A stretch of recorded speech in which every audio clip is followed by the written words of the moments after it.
Mengulas sejarah mesin boxer memang menarik, sebab mesin ini mempunyai ciri khas dan karakter yang berbeda dari jenis mesin lain seperti V-engine. Sejarah mesin boxer pertama kali ditemukan oleh Karl Benz, yang merupakan insinyur mesin asal Jerman pada tahun 1896.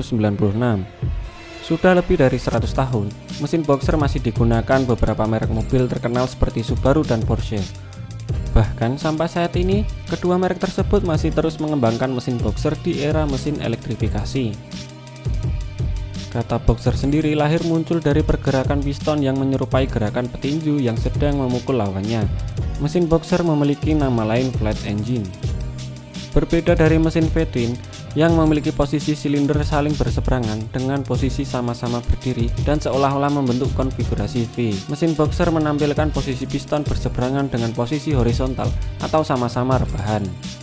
Beberapa tahun kemudian, mesin boxer dikembangkan dan digunakan oleh Ferdinand Porsche untuk mobil Volkswagen Beetle, di mana mobil tersebut digunakan pula untuk menyokong kebutuhan Nazi pada Perang Dunia Pertama. VW Beetle merupakan hasil karya kolaborasi dari Ferdinand Porsche dan Erwin Komenda yang merupakan desainer dari Auto Union. VW Beetle merupakan request dari Adolf Hitler yang menginginkan sebuah mobil rakyat. Oh iya, peluncuran VW Beetle dilakukan pada April tahun 1938 yang sekaligus juga menjadi kado ulang tahun Adolf Hitler yang ke-49 tahun.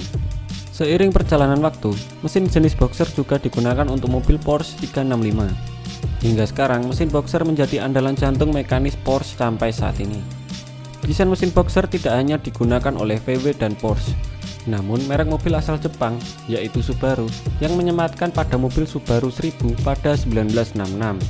Bahkan, Subaru tetap mengadopsi mesin boxer hingga sekarang pada sebagian besar lini produknya. Membahas sejarah mesin boxer tentu akan lebih afdol jika mengulas cara kerjanya juga. Untuk cara kerjanya, piston yang ada pada masing-masing silinder akan bergerak secara bersamaan saat meninju ke dalam atau melonggarkan keluar. Mesin boxer memiliki keunggulan dalam hal keseimbangan yang lebih baik dan getaran mesin yang lebih halus. Bukan tanpa alasan, posisi komponen-komponen yang berat seperti piston, silinder head, exhaust header, crankshaft, dan komponen lain diletakkan di bagian bawah ruang mesin. Dengan kata lain, desain mesin boxer melebar dan membentuk sudut 180 derajat dengan satu crankshaft di tengah. Ini yang membuat mesin boxer paling baik soal titik gravitasi. Konstruksi alamiah mesin ini sangat menunjang stabilitas dan pengendalian mobil menjadi semakin baik. Khusus untuk Subaru, keseimbangan ini bagus saat dikawinkan dengan penggerak symmetrical AWD yang mereka bangga-banggakan. Merek seperti Porsche dan Subaru yang masih setia menggunakan mesin boxer tentu juga mempunyai alasan yang kuat. Selain mempunyai gravitasi yang bagus, mesin boxer juga mempunyai beberapa kelebihan lain. Kelebihan yang pertama adalah keselamatan penumpang.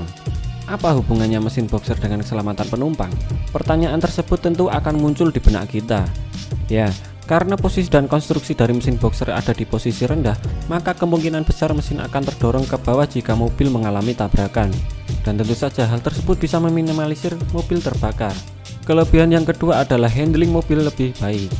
Sekali lagi, karena posisi dan titik gravitasi dari mesin boxer yang rendah, maka akan meminimalisir gejala body roll atau limbung. Alhasil, handling mobil akan lebih baik khususnya saat melewati tikungan. Kelebihan ketiga adalah mesin jarang overheat. Mesin boxer terkenal jarang mengalami overheat. Hal tersebut disebabkan karena posisi piston yang berseberangan namun datar. Dari posisi tersebut, maka panas mesin yang dihasilkan lebih merata dan efektif. Selain banyak kelebihannya, ternyata mesin boxer juga memiliki banyak kekurangan. Kekurangan yang pertama adalah biaya perbaikan mahal. Mesin boxer umumnya menggunakan bahan material komponen yang berkualitas dan mahal. Jadi, jika terjadi kerusakan, tentu akan merogoh kocek yang dalam untuk perbaikannya.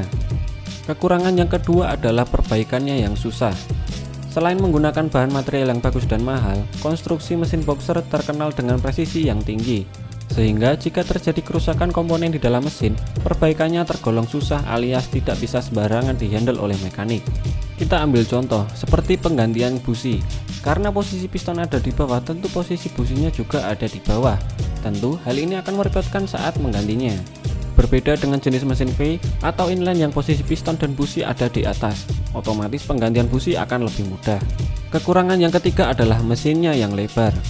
Di atas kertas, mesin boxer memiliki dimensi yang lebih lebar dibandingkan mesin segaris atau mesin V konvensional.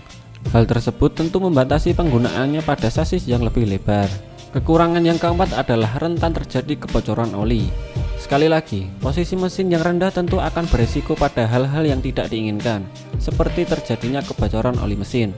Pasti kalian juga sering lihat kan, meme dari mobil-mobil Subaru yang gampang jebol. Itu karena biasanya mobil kekurangan pelumasan karena oli yang berkurang. Oke, itulah ulasan mengenai sejarah mesin boxer yang sampai saat ini masih digunakan oleh merek mobil Porsche dan Subaru. Bagaimana menurut kalian tentang mesin boxer ini? Komen di kolom komentar di bawah ya. Semoga video ini bisa menambah wawasan buat kalian.